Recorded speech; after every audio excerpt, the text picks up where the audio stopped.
echo of his call. ஆண்டவராகிய இயேசு நாமத்தினாலே இந்த காலையில் உங்களை அவரை வாழ்த்தி வரவேற்கிறேன். ఈ ప్రభు అయిన యేసుక్రీస్తు నామం నందున మిమ్మల్ని అందరినీ ఈ ఉదయకాలమున ఆహ్వానించి అభినందిస్తున్నాను. நீங்கள் நன்றாக இருப்பீர்களாக, நீங்கள் சுகமாய் இருப்பீர்களாக, మీరందరూ క్షేమంగా ఉండాలని, సంతోషంగా ఉండాలని నేను ఆశిస్తున్నాను. நீங்கள் நன்றாக இருப்பீர்கள் என்று சொல்லி நான் கர்த்தருக்குள் விசுவாசிக்கிறேன். మీరందరూ బాగున్నారని ప్రభువులో నేను నమ్ముచున్నాను. இந்த காலையிலும் கூட ஒரு வசனத்தை நான் உங்களுக்கு ஞாபகப்படுத்தி நான் ஜெபிக்க விரும்புகிறேன். ఈ ప్రొద్దుట వేళ ఒక వచనాన్ని మీకు జ్ఞాపకపరిచి మీకోసం ప్రార్థన చేయాలని ఆశిస్తున్నాను. வேதத்திலே வாசிக்கும் உபாகமத்தின் புஸ்தகம் 32ஆம் அதிகாரம் 11வது வசனம் இப்படியாக சொல்கிறது, கழுகு தன் சட்டைகளை விரித்து தன் குஞ்சுகளை சுமப்பது போல் கர்த்தர் ஒருவரே தன் ஜனத்தை சுமக்கிறார் என்று சொல்லி మనము ద్వితీయోపదేశ కాండంలో 32వ అధికారం 11వ వచనంలో ఏం చదువుతున్నామంటే, పక్షిరాజు తన గూడు రేపి తన పిల్లలపైన అల్లాడుచు రెక్కలు చాపుకొని వాటిని పట్టుకొని తన రెక్కల మీద వాటిని మోయినట్లు యెహోవా వానిని నడిపించెను అని రాయబడి ఉన్నది. முதல் பகுதி சொல்கிறது, கழுகு தன் சட்டைகளை கலைத்து தன் குஞ்சுகளை சுமப்பது போல கர்த்தர் ஒருவரே தம்முடைய ஜனத்தை சுமக்கிறார் என்று சொல்லி, పక్షిరాజు తన పిల్లలని తన గూడు రేపి తన పిల్లల్ని ఎలా తన రెక్కల మీద మోస్తుందో అట్లాగా యెహోవా వానిని నడిపించెను అని ఇక్కడ అర్థం చేసుకుంటున్నాము. நாம் ஏறக்குறைய 9 மாதங்களை நாம் முடித்திருக்கிறோம். మనం ఇంచుమించు 9 నెలలను పూర్తి చేశాము. நாம் திரும்பி பார்க்கும் பொழுது நாம் சொந்தமாய் நாம் வரவில்லை, கர்த்தர் ஒருவர் தான் நம்மை சுமந்திருக்கிறார். మనం తిరిగి చూసినప్పుడు మన సొంత బలం మీద మనం రాలేదు, ప్రభువే మనని నడిపించాడు. அவர் ஒருவரே தம்முடைய சிறகுகளினாலே நம்மை தூக்கி சுமந்து நம்மை பாதுகாத்து நம்மை தம்முடைய சிறகுகளாலே மூடி மறைக்கிற தேவனாக இருந்திருக்கிறார். ఆయన తన రెక్కల చేత మనల్ని కప్పి ఆయన రెక్కల మీద మనను మోసి మనల్ని నడిపించిన ప్రభువైన యెహోవా.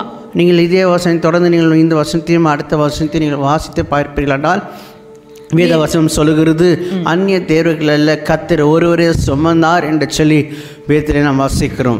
ఈ వచనం ఇంకా కొంచెం ఈ అధికారంలో ఇంకో వచనం చదివినప్పుడు వేరే అన్య దేవతలు కాదు, మన ప్రభువైన యెహోవానే మనని మోసుకొని వచ్చాడు, నడిపించాడని రాయబడి ఉన్నది. ஒரு வேளையிலே ஒரு நொடி பொழுது தேவன் நம்மை கைவிட்டாலும் நம்மளை கைவிடாதபடிக்கு ஆண்டவர் நம்ம சுமந்து செல்கிற தேவனாக இருக்கிறார். ఒక క్షణం కోసం మనం చేయి వదిలేసిన మనని మోసుకుని నడిపించే దేవుడైన యెహోవా మన తోడై ఉన్నాడు. வருஷத்தின் கடைசி பகுதிக்குள்ளே வந்திருக்கிறோம். நான் சொல்ல விரும்புகிறேன், ஒருவேளை உங்கள் பலத்தினாலும் அல்ல, பராக்கிரத்தினாலும் அல்ல, தேவனுடைய ஆவினாலே தான் தேவன் தானே நாம் சுமந்து செல்லுகிற நல்ல தேவனாக இருந்திருக்கிறார்.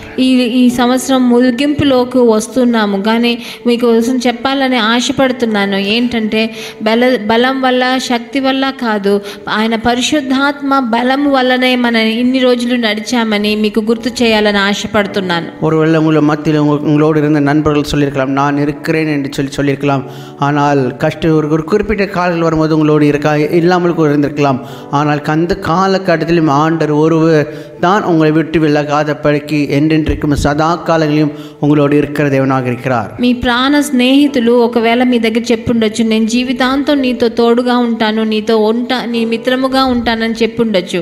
కానీ అలాంటి వాళ్ళు మిమ్మల్ని మధ్యలో విడిచి వెళ్ళిపోయి ఉండొచ్చు. కానీ ప్రభువైన యెహోవా మనతో జీవితాంతం మన మరణం దాకా కూడా మనకు తోడుగా ఉంటాడని మనకి వాగ్దానం చేస్తున్నాడు.